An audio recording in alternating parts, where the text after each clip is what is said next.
They laughed in my face, calling me a pathetic loser clinging to family gatherings just to have a seat at the table. But they didn't know about the $36 million sitting in my account and the plan I had brewing to make them all bow down. This isn't a story about forgiveness, it's an indictment. And it all started at that backyard barbecue when my cousin decided to humiliate me in front of everyone, not knowing he'd just signed his own destruction warrant.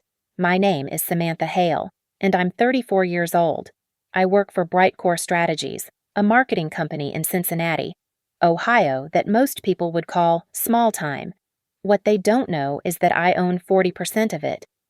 The smell of charcoal and grilling meat filled the humid July air in my Aunt Helen's backyard. I sat at the weathered picnic table, nursing a lukewarm Budweiser while watching my extended family's annual summer gathering unfold around me. Kids shrieked as they ran through the sprinkler, their parents clustered in groups discussing mortgages, soccer schedules, and whose turn it was to host Christmas. I was observing the chaos when my cousin Ethan's voice cut through the noise like a rusty blade. "Hey, everybody, someone should tell Samantha that free meals don't come with lifetime membership." Laughter erupted from the group of men gathered around the grill. I felt my stomach drop, fingers tightening around the aluminum can. Ethan, 2 years older than me, proud owner of a brand new Ram 1500 that he'd mentioned exactly 17 times today, continued as if I weren't sitting 20 feet away. "I'm serious. Folks, 34 years old, still single, no kids, and here she is again at the kids' table." He waved his grilling tongs in my direction. "Sam, when are you going to get a real job instead of that tiny marketing company?" Brightcore Strategies employed 43 people and had generated $12 million in revenue last year. Ethan's construction management job paid him $62,000 annually. I knew because I'd had him investigated 6 months ago when he started dating my neighbor's daughter. Old habits from my investment days. Or better yet, his voice grew louder, playing to his audience. "When are you going to stop mooching off family sympathy every gathering? Here you come, like we owe you something." Aunt Helen, Ethan's mother, let out a nervous giggle. "Ethan, don't be mean Sammy's family." "Of course she is." Uncle Robert nodded, but his smile held that particular brand of pity reserved for charity cases. "Sam's always welcome here." The way they looked at me told a different story. I could read their thoughts like stock reports. Why does she keep coming to these things? Nobody invited her. Poor thing must be so lonely. Ethan set down his plate with deliberate emphasis. "Look, Sam, I'm not trying to hurt your feelings. It's just, maybe it's time you focused on building your own life instead of hanging around family events." Uncle Tony, my father's brother, chuckled into his beer. "Ethan's got a point. Sammy, you're 34. Uncle Tony thinks you should get serious about finding someone, having some babies. Or at least land a stable job," Aunt Lisa added, stirring her potato salad with aggressive precision. "That marketing thing doesn't sound very secure, honey." More laughter. Every pair of eyes fixed on me, waiting for my response. I felt heat creep up my neck, but it wasn't embarrassment. It was rage. They didn't know about the Wells Fargo account containing $36,247,892. They didn't know about the tech startup investment I'd made at 28, the one that multiplied by 180 when Amazon acquired the company. They didn't know I owned the penthouse overlooking the Ohio River, or that the beat-up Honda Civic in their driveway was camouflage. All they saw was sad, lonely, pathetic Sammy. "I'm doing fine," I managed, my voice smaller than intended. "Fine." Ethan's laugh was sharp as broken glass. "Sam, I hate to break it to you, but here's reality: we all have our own families now, our own responsibilities. We can't keep," he gestured vaguely, "taking care of you like this forever." Taking care of me, I hadn't asked them for a single dollar. Ever. I'd never requested help, never borrowed money, never imposed on anyone. But I sat there anyway, letting them laugh, letting them think they understood my life. Their biggest mistake. Cousin Patricia leaned forward, her voice dripping with false concern. "Sweetie, we're just worried about you. living alone in that little apartment, working at that small company. Don't you want more? Little apartment. If only she knew I'd paid cash for 3,000 square feet of luxury overlooking downtown Cincinnati. Maybe we could help you network, offered Ethan's wife, Sarah. My sister works in HR. I'm sure she could find you something entry-level somewhere. Entry-level. The irony tasted bitter in my mouth. I looked around at the table at their faces, some genuinely concerned, others barely concealing their annoyance at having to deal with the family charity case again. These people who'd known me my entire life, who'd watched me graduate summa cum laude from Northwestern, who'd attended my master's degree ceremony, who'd celebrated when I landed my first job in investment banking. They'd chosen to forget all of that. It was easier to see me as the failure, the one who needed their pity and their grudging acceptance. Thanks, I whispered, standing up from the table. I should probably go. Already, Aunt Helen called out, but her relief was obvious. Well, drive safe, honey. As I walked toward my car, I heard Ethan's voice carry across the yard one final time. See, she can't even handle a little tough love. How's she supposed to handle the real world? Their laughter followed me all the way to the Honda. I sat in the driver's seat for several minutes, hands gripping the steering wheel, watching through the rearview mirror as they went back to their perfect lives, their perfect families, their perfect assumptions about my failure. That night, something fundamental shifted inside me. The quiet, accommodating Samantha Hale died in that Honda Civic. What remained was something harder, colder, and infinitely more dangerous. They'd have no idea what hit them. I didn't drive home immediately. Instead, I sat in that Honda Civic until 9:30 p.m., watching through the kitchen window as my family cleaned up the remnants of their perfect gathering. The porch light cast long shadows across the driveway, and I could still hear muffled laughter drifting from inside the house. My hands were shaking. Not from hurt, I'd moved past that somewhere between Ethan's tough love comment and Uncle Tony's suggestion that I needed babies to fix my life. No, this was something else entirely, something that felt like electricity running through my veins, hot and dangerous and completely foreign.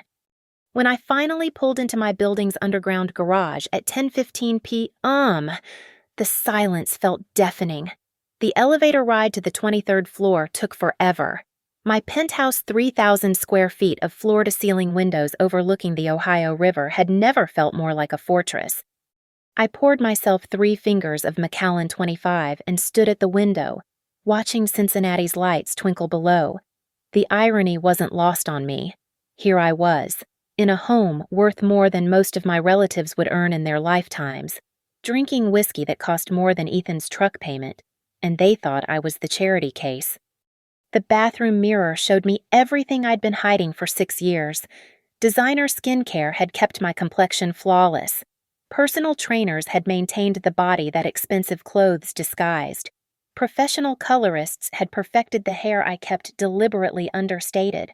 I looked like exactly what I was, a woman with unlimited resources who'd chosen to play poor. But standing there under the harsh vanity lighting, listening to the echo of their laughter in my memory, I realized how exhausted I was from the performance. The memories came flooding back then, uninvited and brutal. Age 7. Christmas morning at Grandma Martinez's house. All the cousins tearing into presents while I sat with the single gift my parents could afford, a coloring book from the dollar store. Ethan had gotten a Nintendo. Patricia got a bicycle. I got 64 pages of line drawings and a pack of broken crayons. Poor little Sammy, Aunt Helen had whispered to my mother. Maybe next year will be better. Age 12. The family camping trip to Hocking Hills. Everyone else had proper tents and sleeping bags. My family shared Uncle Robert's hand-me-down equipment that leaked when it rained. I spent 3 nights shivering in a damp sleeping bag while listening to my cousins complain about the Wi-Fi not reaching their campsite. At least Sammy doesn't need internet, Ethan had announced. She can't afford a phone anyway.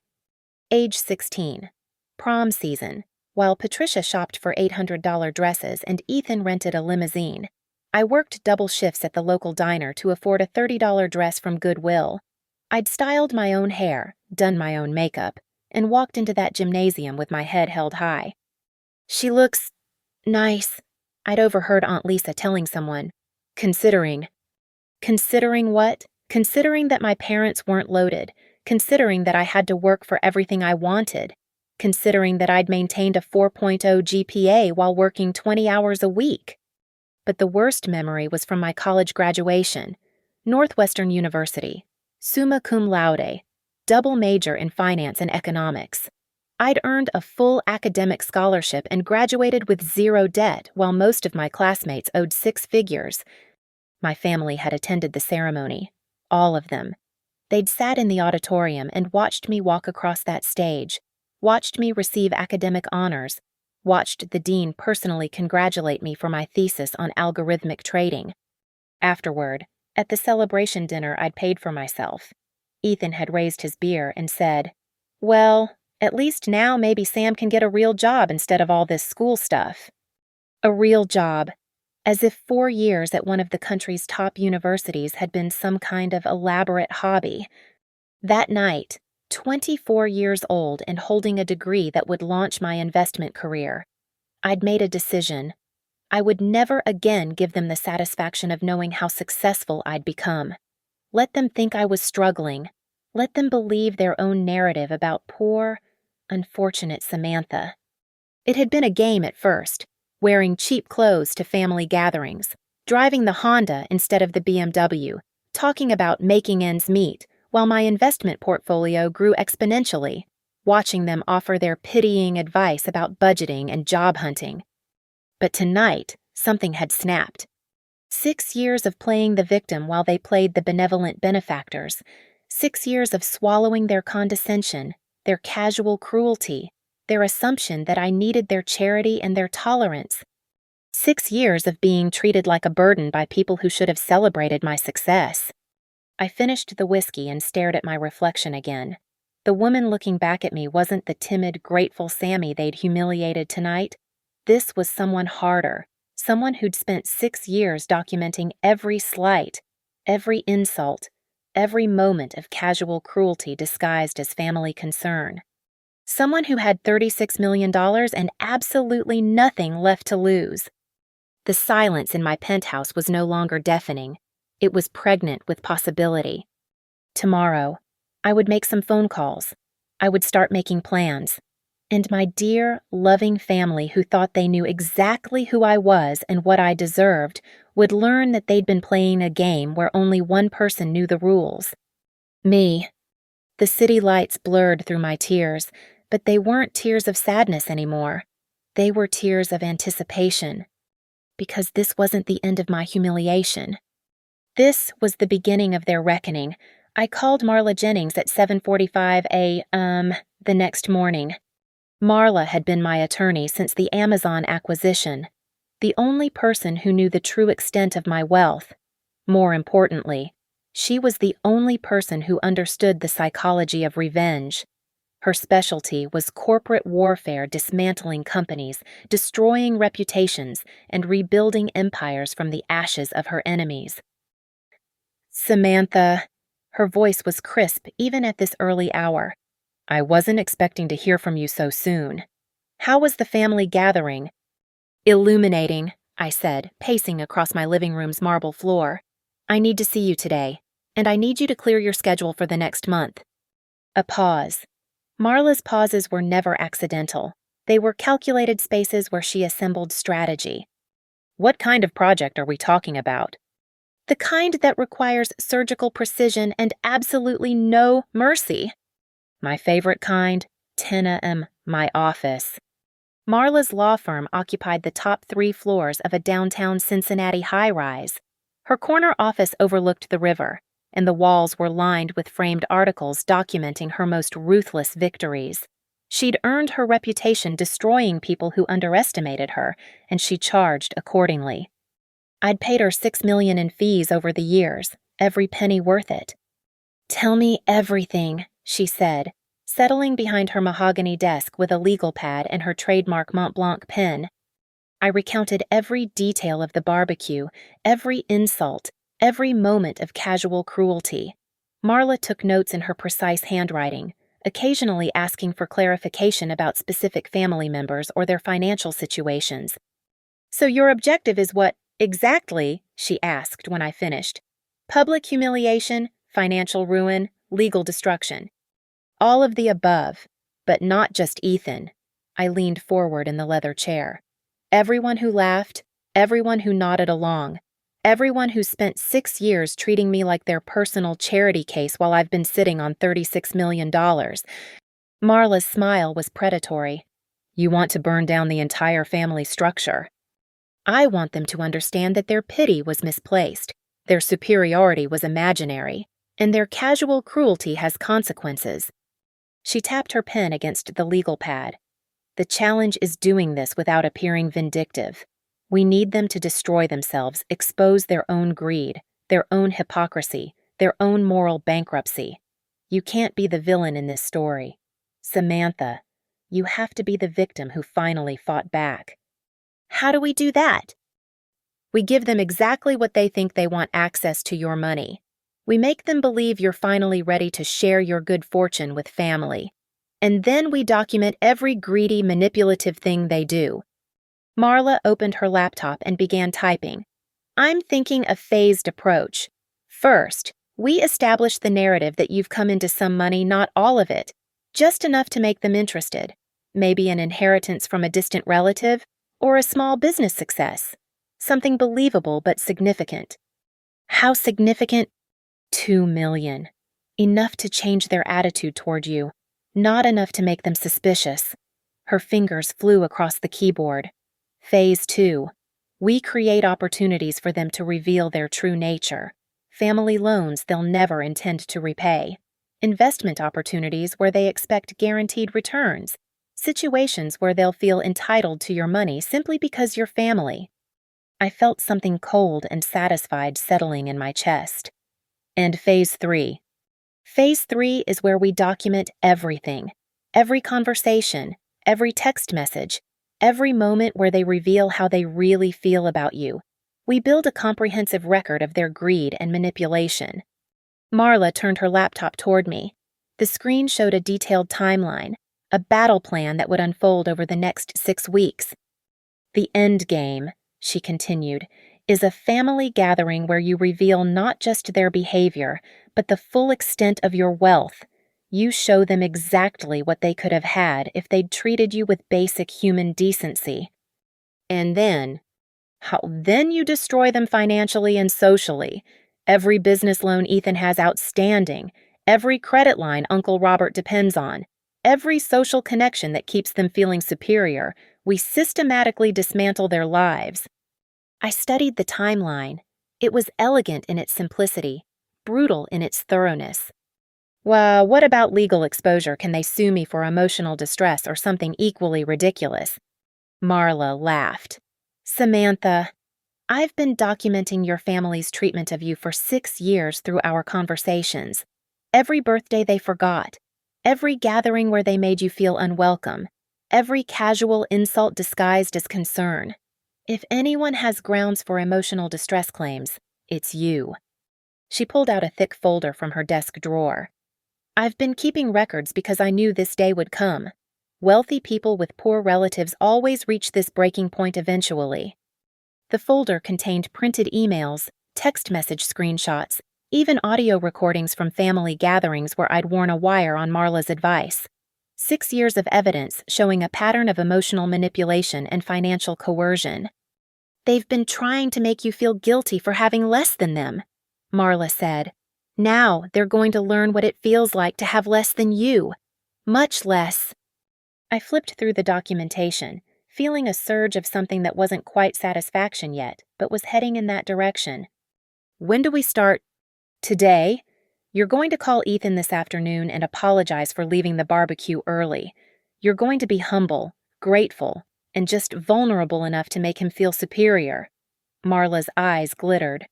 "And then you're going to mention that you have some good news to share with the family."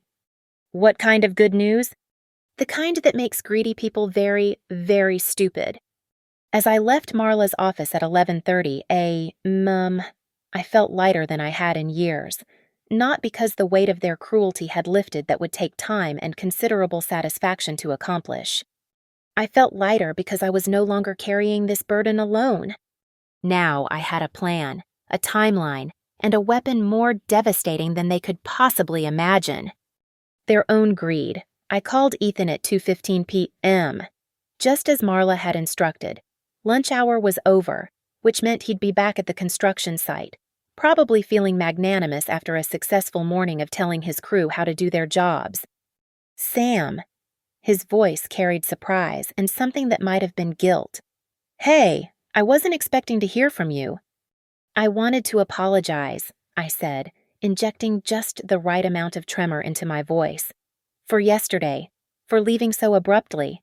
You were right about everything, and I guess I just wasn't ready to hear it. A pause. I could practically hear his ego inflating. Oh, hey, don't worry about it. I mean, I probably came on a little strong. Sarah told me I should have been more gentle about the whole thing. Sarah, his wife who'd offered to find me an entry-level position through her sister. How thoughtful. No, you were being honest. That's what family does. Right. Tells you the hard truths. I let out a shaky breath. Actually, I've been doing a lot of thinking since yesterday, and I have some news I'd like to share with everyone. News. The interest in his voice was immediate. Good news? For once. Really good news. I was hoping maybe we could get everyone together this weekend. I'd like to thank you all properly for never giving up on me. Ethan's tone shifted completely. Gone was the condescending cousin from the barbecue. This was the voice he used when he smelled opportunity. Of course, yeah, absolutely. What kind of good news are we talking about here? I smiled, even though he couldn't see it. The kind that changes everything. But I want to tell everyone at the same time. It wouldn't be right to leave anyone out. Sam, you're killing me here. Can't you give me a hint? Let's just say that all those years of struggling might have been worth it. Sometimes the universe has a way of rewarding patience. I could hear him breathing harder. Are we talking about money? I'd rather not say over the phone. But Ethan, I want you to know that everything you said yesterday was exactly what I needed to hear. You helped me realize that it's time to stop being ashamed of asking for help, and it's time to start thinking about giving back. Giving back, he repeated slowly. To the people who've supported me all these years, the people who never stopped believing in me, even when I didn't believe in myself. Hook, line, and sinker. I'll call everyone tonight, Ethan said quickly. We can do it at Mom's house again. Saturday afternoon. That way, everyone can make it. That would be perfect. Oh, and Ethan, could you not mention the specifics? I want it to be a surprise. Absolutely. Yeah, no problem. I'll just tell them you have some exciting news to share. After hanging up, I immediately called Marla. Phase 1 is in motion, I reported. Ethan practically salivated through the phone. Excellent. Now we wait for the family group chat to explode. She was right. My phone started buzzing at 3:45 p.m. Family group chat, Martinez clan. Ethan. Hey everyone, Sam called me today with some exciting news she wants to share with the whole family. She's asking if we can get together Saturday at Mom's house. Aunt Helen. Oh, how wonderful. What kind of news? Ethan. She wants it to be a surprise, but let's just say it sounds like things are finally turning around for her. Uncle Robert. About time. I always knew that girl had potential. Patricia. OMG, really, I've been so worried about her. Uncle Tony. Well, I'll be damned. Good for Sammy. Aunt Lisa. Should we bring anything? Maybe we should make it special for her. Ethan. I think she'd appreciate that.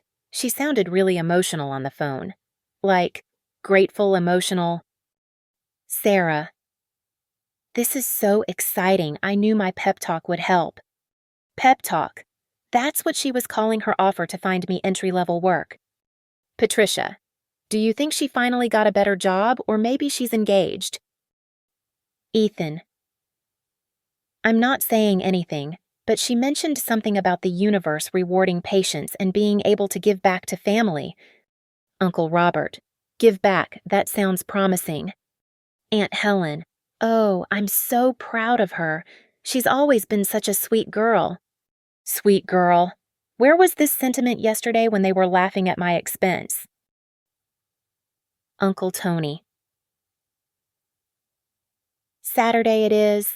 Can't wait to hear what our little Sammy has been up to. I screenshot every message and forwarded them to Marla with a simple text. Little Sammy is about to become their worst nightmare. Her response was immediate. Beautiful. They're already rewriting history. Notice how they've all suddenly been worried about you and always believed in your potential. She was right.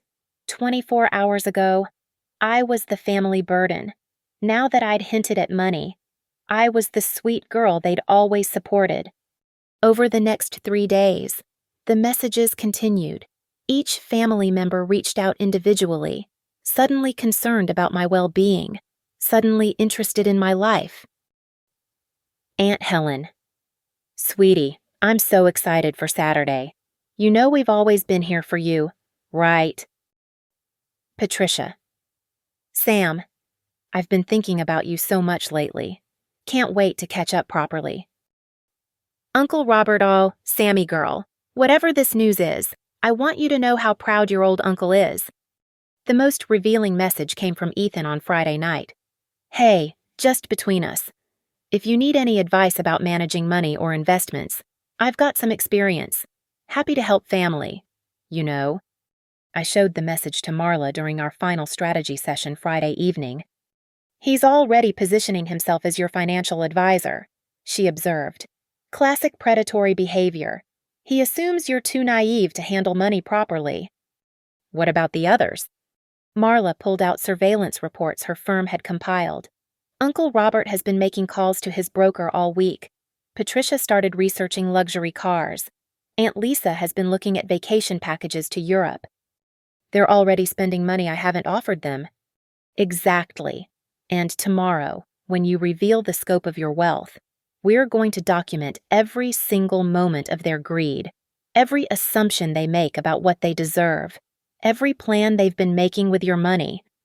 I looked at the hidden recording equipment she'd provided, tiny devices that would capture every word, every expression, every moment of their true nature. Are you ready for this? Marla asked. I thought about 6 years of pity, 6 years of condescension, 6 years of being treated like the family charity case while sitting on a fortune that dwarfed all of their net worth combined. I've been ready since I was 7 years old and got crayons for Christmas while they got Nintendo games. Then let's give them exactly what they think they want. Tomorrow, my loving family would learn that their poor little Sammy had been playing a much longer game than any of them realized. And the house always wins. Saturday arrived with perfect weather, 78 degrees and sunny, the kind of day that makes people feel generous and optimistic. I spent the morning setting up Marla's surveillance equipment, tiny recording devices hidden in my purse, my jewelry, even sewn into my clothing. Every word would be captured, every moment of greed documented. I arrived at Aunt Helen's house at 1:30 p.m., driving the same beat-up Honda that had carried me away in humiliation just 6 days earlier. The difference was, this time I knew exactly what I was walking into. The entire family had assembled something that hadn't happened since Christmas. Uncle Robert's truck was parked next to Patricia's SUV, Uncle Tony's sedan beside Sarah's minivan. Even Cousin Marcus had driven down from Dayton with his wife Jennifer. Apparently, word of my good news had spread beyond the immediate family. Sammy Aunt Helen practically sprinted from the front porch, arms outstretched. Oh, honey, we're so excited to hear your news. The same woman who'd laughed when Ethan called me a loser 6 days ago was now embracing me like I'd returned from war. Come in, everyone's here. We've been waiting for you. The living room buzzed with anticipation. They'd arranged the furniture in a circle, like some sort of family intervention, with an empty chair clearly designated for me. Everyone wore their best casual clothes, the kind of outfits you put on when you want to look successful but approachable. There she is, Ethan boomed, standing up to give me a hug that lasted 3 seconds longer than any hug he'd ever given me. How are you feeling? You sounded so happy on the phone. Nervous, I admitted, which was partially true. This is all so overwhelming. Whatever it is, we're here for you, Patricia said, patting the empty chair beside her. We're family. We celebrate each other's successes. Family. Success. Words that hadn't existed in their vocabulary concerning me until 48 hours ago. I sat down, looking around at their expectant faces. Uncle Robert was leaning forward with barely contained excitement. Aunt Lisa had her phone out, ready to capture whatever moment was coming. Even Marcus and Jennifer, who usually spent family gatherings checking their phones, were giving me their full attention. So, I began, injecting a tremor of excitement into my voice. I guess I should start at the beginning. Please do, Uncle Tony encouraged. We're all ears. Remember how I've been working at Brightcore Strategies, that little marketing company everyone's been worried about? Nods around the circle, concerned, supportive nods. Well, it turns out the owner, Mr. Davidson, has been looking for someone to buy into the company as a partner. He's getting older, wanting to retire, and he's been watching how hard I work. This was true. James Davidson had indeed offered me partnership. What they didn't know was that I'd bought 40% of the company 3 years ago and had been essentially running it since then. That's wonderful! Aunt Helen clapped her hands together. I always knew you were special. Last month, he offered me a partnership deal. It required some investment capital, but he said if I could come up with the money, I'd own 30% of the company. How much money? Ethan asked, trying to sound casual. $200,000? Gasps around the room. In their world, $200,000 was serious money. Oh, honey, Aunt Lisa said, her voice dripping with sympathy. That's wonderful that he offered, but where would you possibly get that kind of money? Here it was, the moment I'd been building toward. Well, that's the amazing part. Remember my old college friend Rebecca, the one who moved to Silicon Valley after graduation? They didn't remember Rebecca because I'd never mentioned her, but they all nodded anyway. She's been working for this tech startup for years, and last month the company got bought by Google. She made so much money that she wanted to help her old friends. She called me up and offered to lend me the investment capital, interest-free. She just gave you $200,000, Marcus asked. Loaned, I corrected. But yes, she said college friends need to stick together. That's incredible, Patricia breathed. What a friend.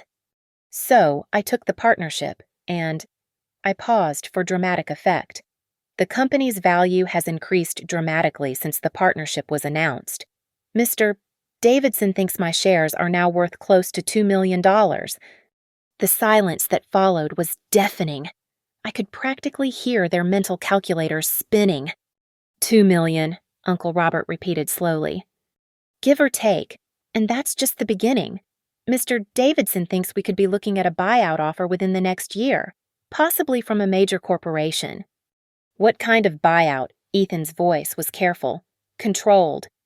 He's estimating anywhere from 15 to 20 million for the entire company.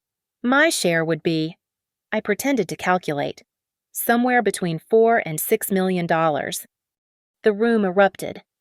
Oh my God, Sammy! Patricia jumped up and hugged me. This is incredible. I can't believe it, Aunt Helen said, tears in her eyes. Our little girl is going to be rich. Rich. Their little girl. The same people who'd been discussing my failures and dependencies 6 days ago were now claiming ownership of my success. This is just the beginning, I continued, riding the wave of their excitement. Mr. Davidson is already talking about expanding into other markets. He thinks within 5 years, I could be looking at, well, really substantial money. How substantial? Uncle Tony asked. He mentioned figures like 20, maybe $30 million. I watched their faces carefully.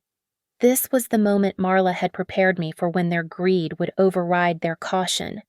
Sammy, Ethan said, his voice taking on that older cousin knows best tone. "This is fantastic news, but you need to be careful. This kind of money, you can't just stick it in a savings account. You need professional advice." "Investment advice?" Uncle Robert added.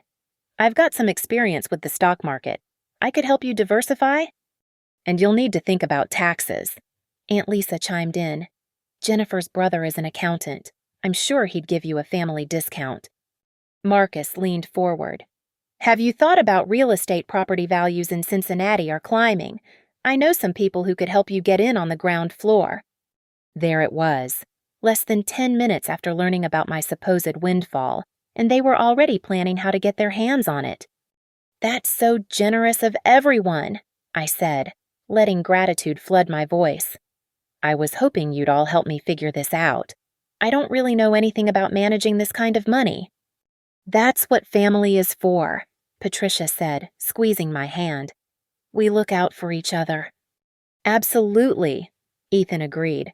"In fact, I've been thinking about starting my own construction company, with the right investment capital." "Or," Uncle Robert interrupted, "you could consider some of the investment opportunities I've been tracking. Much safer than starting a new business."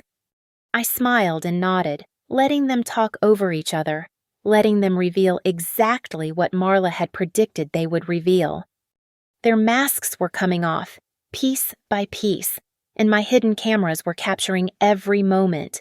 2 weeks later, I invited the entire family to what I called a celebration dinner at the Precinct, Cincinnati's most exclusive steakhouse, the kind of place that required reservations months in advance and where dinner for 12 people would cost more than most families spent on groceries in 3 months.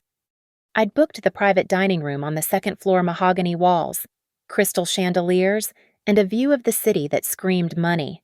More importantly, it was equipped with the high-end recording equipment Marla's team had installed earlier that day. They arrived at 7 p.m. sharp, all of them dressed to impress. Designer clothes that had clearly been purchased recently, jewelry that caught the light just so, watches that cost more than their car payments. My supposed windfall had apparently inspired some retail therapy. "Sam!" Ethan's voice boomed as he entered the private dining room. His new Armani suit probably cost $3,000. "This place is incredible. You really didn't have to go all out like this." But his eyes said otherwise. His eyes said this was exactly what he'd expected from someone with my newfound wealth. "Nothing's too good for family," I replied, gesturing to the table laden with appetizers and champagne. "Besides, I have so much to be grateful for." They took their seats around the mahogany table, and I watched them survey the opulence with barely concealed hunger. The wine list alone represented more money than some of them made in a month, but they were studying it like they belonged here. "Should we start with champagne?" Aunt Helen suggested. "This feels like a champagne kind of night." "Dom Perignon," Uncle Robert added, pointing to the most expensive option. "Nothing but the best for our Sammy's celebration." Our Sammy, possession, ownership, as if my success belonged to them. The conversation flowed as freely as the $300 champagne. They talked about my incredible journey, my well-deserved success, and how proud they all were.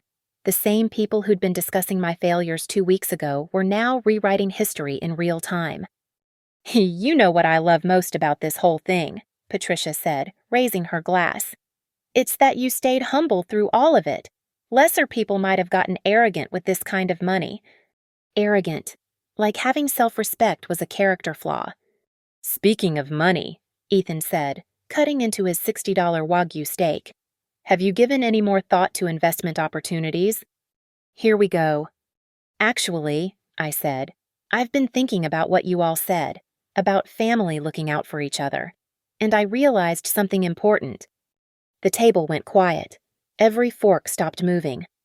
"I realized that I've been selfish. Here I am, suddenly blessed with this incredible fortune, and what have I done to help the people who've supported me all these years?" "Oh, sweetie," Aunt Lisa said, but her voice carried anticipation rather than protest. "No, I mean it. You've all been there for me through the hard times.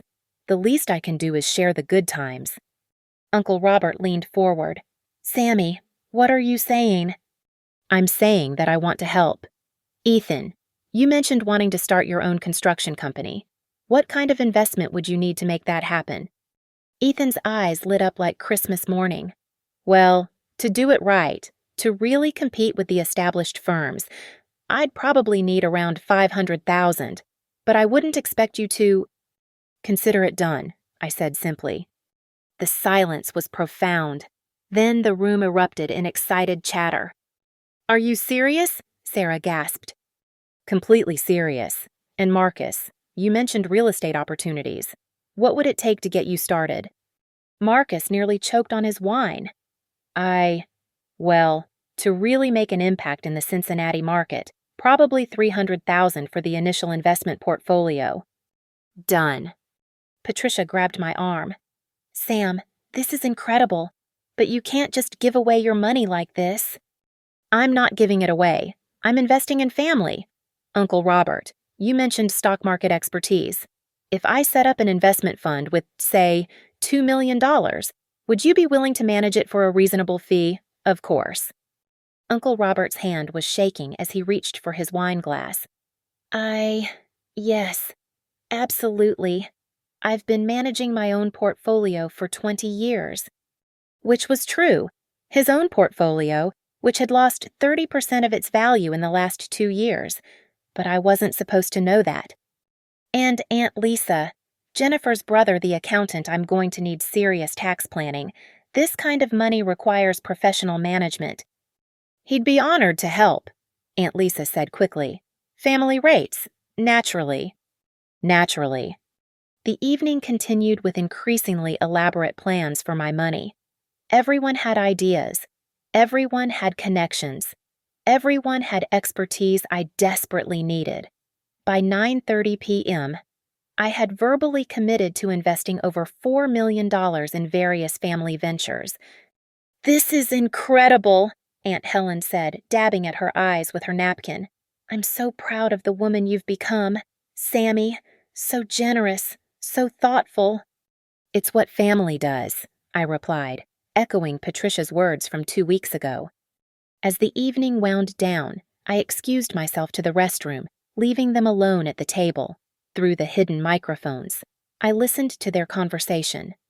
I can't believe this is happening, Patricia whispered. 500,000, Ethan said in wonder. I can quit working for Morrison Construction tomorrow. She's really going to do this? Marcus asked. Just hand out millions like it's nothing. She's always been naive about money, Uncle Robert said dismissively. It's actually better this way. We can make sure she doesn't waste it on stupid investments. Poor thing probably doesn't even realize how much taxes are going to take, Aunt Lisa added. Good thing we're looking out for her. Looking out for me, by planning to divide my money among themselves. The timing couldn't be better, Uncle Tony said. Susan and I were looking at that house in Mason. With what Sam's giving us, we could finally afford it. Wait, I hadn't offered Uncle Tony any money, but apparently he'd already decided he deserved some. We should probably set up some kind of family investment committee, Ethan suggested. Make sure she doesn't get taken advantage of by outsiders. Good thinking, Uncle Robert agreed. Someone needs to protect her from predators. The irony was so thick I could have cut it with a steak knife. When I returned to the table, their faces were glowing with excitement and champagne. They looked at me with the kind of affection usually reserved for lottery winners and sugar daddies. Sam, Ethan said, standing up with his glass raised, I want to propose a toast to the most generous, kind-hearted woman I know, to family, and to new beginnings. To Sammy, they chorused, raising their glasses. As I smiled and accepted their praise, I thought about the recording equipment capturing every word, every gesture, every moment of their performance. Tomorrow, Marla would have hours of audio and video evidence documenting exactly what my loving family really thought about me and my money. But tonight, I played the role of grateful benefactor, naive and generous, surrounded by people who loved me for all the wrong reasons. To family, I said, clinking my glass against theirs. The champagne tasted like victory. 3 weeks later, I called another family gathering. This time, I chose the banquet room at the Millennium Hotel downtown Neutral Territory with excellent acoustics and professional-grade audio-visual equipment that Marla's team had tested extensively. Another celebration. Ethan had asked when I called to invite him. Something like that. I'd replied. I have some important updates about our investment plans. They arrived at 7 p.m. on Saturday evening, all of them dressed in their finest clothes again. The past month had been good to them, or rather, the anticipation of my money had been good to them. Ethan drove his new Corvette. Patricia wore a Cartier watch.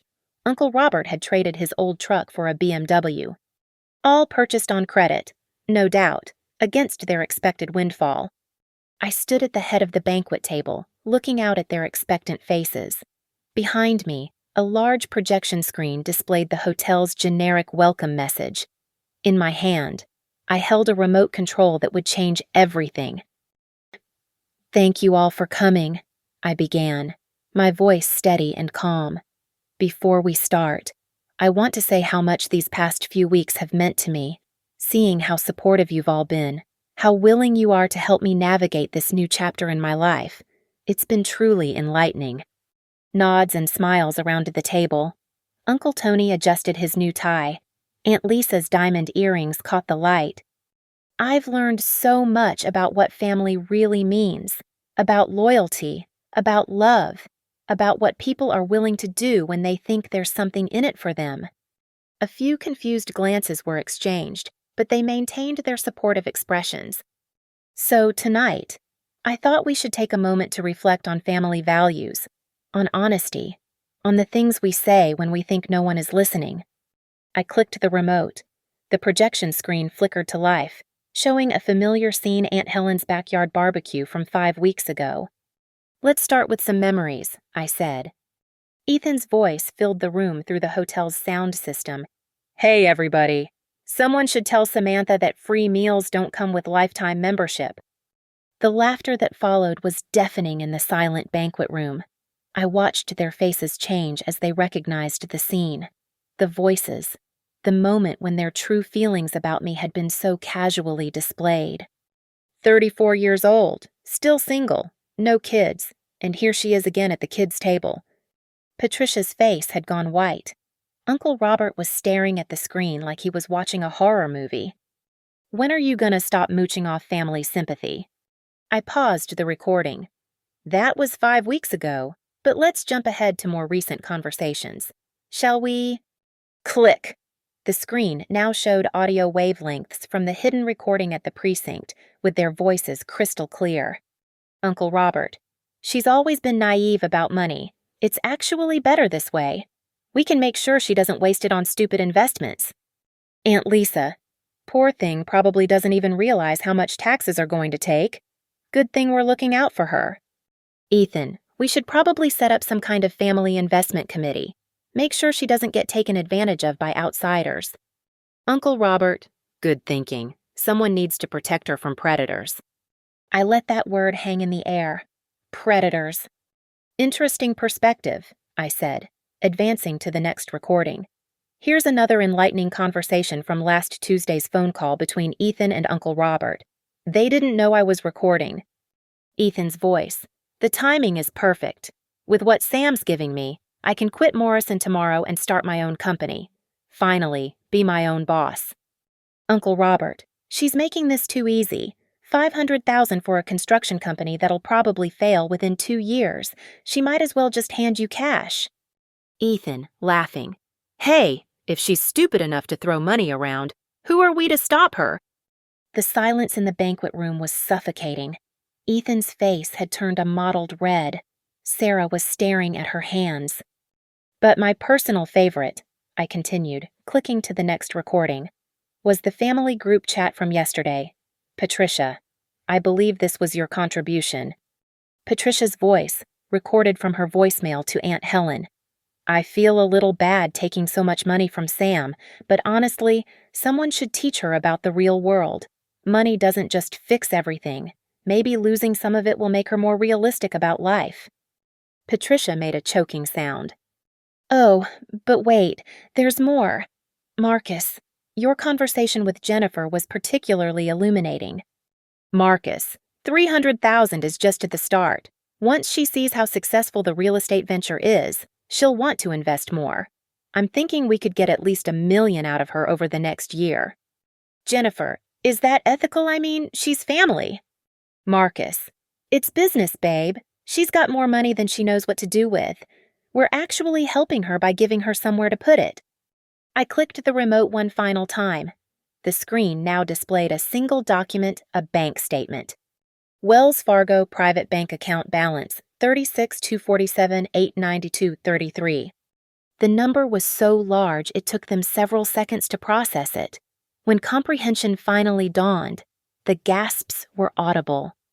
$36 million, I said quietly. Not $2 million from a partnership, not a potential windfall from a buyout. $36 million that I've had for 6 years. 6 years of watching you treat me like a charity case. 6 years of your pity and your condescension and your casual cruelty. Ethan found his voice first. Sam, we didn't know. You didn't know because I didn't want you to know. Because I wanted to see who you really were when you thought I had nothing. And then I wanted to see who you became when you thought I had something you could take. I walked slowly around the table, looking at each face in turn. 5 weeks ago, you humiliated me at a family barbecue. You called me pathetic, a loser, a burden. You laughed at my expense and made me feel worthless. My voice remained calm, conversational. But the moment you thought I had money, suddenly I became your beloved family member.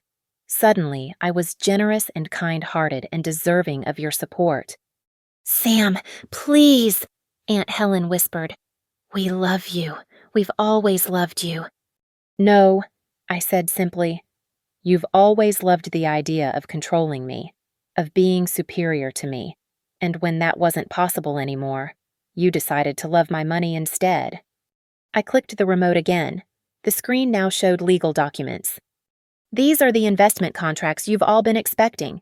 Ethan's construction company loan, Marcus's real estate fund, Uncle Robert's investment portfolio. I smiled. They're all real, legally binding, ready for signature. Hope flickered in their eyes. There's just one small problem, I continued. The beneficiary has changed. The documents zoomed in to show the recipient line Cincinnati Children's Hospital Foundation. Every dollar you thought you were getting from me, $4.7 million total, has been donated to charity. In your names, you'll all receive beautiful certificates acknowledging your generous contributions to sick children. The silence stretched on forever. Then Uncle Robert stood up abruptly. You vindictive little— Careful, I interrupted. Everything you say is being recorded, and the journalists I've invited will be very interested in your reaction to having your charitable donations announced. Journalists, Patricia's voice was barely a whisper. Fell from the Cincinnati Enquirer and WCPO, they love human interest stories about surprise philanthropy. Local family donates millions to Children's Hospital has such a nice ring to it. Don't you think? As if on cue, the banquet room doors opened. 3 reporters with cameras and notepads entered, followed by a representative from Cincinnati Children's Hospital carrying an oversized check. Ladies and gentlemen, I announced, my voice carrying to every corner of the room. I'd like you to meet the Martinez family, Cincinnati's newest major philanthropists. The cameras began flashing. The reporters started asking questions, and my family sat frozen in their chairs, trapped between their greed and their public image, watching their dreams of easy money transform into a very public act of forced generosity. I looked at Ethan, whose face had gone completely white, and smiled. Thank you all for teaching me what family really means. The hospital representative stepped forward with the oversized check, beaming at the cameras. We're absolutely thrilled to accept this incredible $4.7 million donation from the Martinez family. This generous gift will fund our new pediatric cancer wing for years to come. Flash, flash, flash. The reporters converged on my family like sharks smelling blood. Uncle Robert sat frozen, his mouth opening and closing soundlessly. Patricia had tears streaming down her face, not tears of joy, but tears of absolute horror as she realized the full scope of what was happening. "Mr. Martinez," one reporter addressed Ethan, "what inspired your family to make such a substantial donation?" Ethan's eyes darted to me, then to the cameras, then back to me. He was trapped, and he knew it. Any protest about the donation would reveal his true nature on camera. Any acceptance would validate the narrative I'd created. We believe in giving back," he managed, his voice barely audible. "And Mrs. Martinez," another reporter turned to Aunt Helen, "this must be such a proud moment for your family. How does it feel to know you're helping so many children?" Aunt Helen's face was a mask of frozen panic. "It's wonderful. Just wonderful." The hospital representative continued gushing about the family's generosity while photographers captured every moment. I stood at the back of the room, watching my relatives squirm under the spotlight they'd never wanted. "Miss Hale?" a reporter finally addressed me. "As the organizer of this surprise donation, what made you choose to honor your family this way?" "My family has always taught me about the importance of giving back," I said smoothly. "They've shown me that when you're blessed with good fortune, you share it with those who need it most. I simply wanted to follow their example." The irony was exquisite. Every word was technically true, but the meaning was completely inverted. Marcus leaned over to whisper something to Jennifer, but the boom microphone picked it up. "This is a disaster. We bought that new car based on—" Jennifer elbowed him hard, cutting off his words, but it was too late. The sound engineer had caught every syllable. After 20 minutes of interviews and photographs, the reporters finally packed up their equipment. The hospital representative shook hands with each family member, thanking them profusely for their unexpected generosity. When the doors closed behind the last journalist, the silence that filled the banquet room was deafening. "You destroyed us," Uncle Robert said finally, his voice hollow. "I didn't destroy anything," I replied calmly. "I simply revealed what was already there. Your greed, your hypocrisy, your willingness to exploit someone you claimed to love." "We're ruined," Patricia whispered. "The cars, the jewelry, the credit cards. We bought everything thinking—" "Thinking you'd found an easy mark," I finished. "Thinking poor little Sammy would just hand over millions because you were family." Ethan stood up abruptly, knocking over his chair. "You planned this from the beginning. The whole thing was a setup." "The whole thing was a test," I corrected. "A test you all failed spectacularly." "What do you want from us?" Sarah asked, her voice breaking. "An apology. Is that what this is about?" I looked around the table at their desperate faces, at the people who'd spent 6 years making me feel worthless, and felt absolutely nothing. "I don't want anything from you," I said. "This isn't about what you can give me. This is about what you took, my dignity, my self-respect, my trust. 6 years of making me feel like I was the problem, like I was the failure, like I should be grateful for your pity." I picked up my purse and walked toward the door. "Where are you going?" Aunt Helen called out. "Home. To my penthouse. To my life. To my $36 million that you'll never touch." "Sam, wait," Ethan started. I turned back one final time. "Oh, and one more thing. The family group chat I've been forwarding everything to my lawyer for 6 years. Every insult, every joke at my expense, every casual moment of cruelty. If any of you ever contact me again, those messages become part of a harassment lawsuit." I paused at the door, looking back at the wreckage of their assumptions. "You taught me that blood doesn't make you family. Love does. Respect does. And since you've shown me you're incapable of either, you're not my family anymore." The summer air outside the hotel was warm and sweet. I walked to my Honda Civic, which I'd keep driving just because I liked it, and sat for a moment, listening to the distant sound of Cincinnati's nightlife. My phone buzzed, a text from Marla. "How do you feel?" I considered the question carefully. Not satisfied satisfaction implied I'd wanted this outcome. Not happy there was no joy in destroying relationships, even toxic ones. "Free," I texted back. And that was the truth. For the first time in 6 years, I was completely, utterly free. Free from their expectations, their judgments, their casual cruelty disguised as concern. Free from pretending to be less than I was. Free from the weight of their pity and the burden of their conditional love. I started the Honda and drove toward home, toward my real life, toward a future where no one would ever again mistake my kindness for weakness or my silence for stupidity. Behind me, the Martinez family was probably still sitting in that banquet room, trying to figure out how to explain their sudden philanthropy to their creditors. I hoped they learned something from the experience. But honestly, I didn't care anymore. The game was over, the house had won, and I was finally, completely free. Sir, thank you so much for listening to this story of revenge and family betrayal. I hope you found it as satisfying as I did to tell. I'd love to hear from you. Where are you listening to this story from?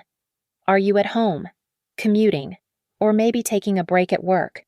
Please leave a comment below and let me know what you thought about Samantha's revenge. Was it justified, or did she go too far? Don't forget to subscribe to our channel for more stories like this one, and share your own thoughts about family dynamics and standing up for yourself. I read every comment and love connecting with listeners from around the world.